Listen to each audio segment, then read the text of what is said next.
So what you can also do with your blog is add in blog feeds from another blog and display it over here dynamically inside of your blogger. So to do that, I'm going to go around onto my dashboard and under the layout section. And over here, you can see that you can go around and add a gadget. So what you want to do right here is you want to go around and add in feed. So if you were to go around and click right here, then you can add in a blog URL that you want to add in over here. Let me just go around and paste a blog of mine right here, just like this. And you can choose the maximum number of items shown as well. So once you do that, you can see that you can go around and add this URL right here.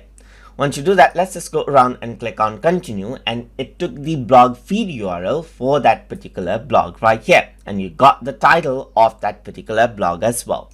You can go around and change the number of items shown, and you can show details such as item date, sources and author, and you can open up the link in a new window as well, and then hit the save button over here.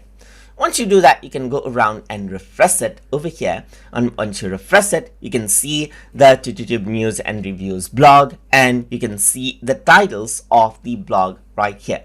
And as the other blog gets updated, this will be updated as well. So if I were to go around and click on, let's say for example, any of these titles, then it opens up that blog page right here, just like this.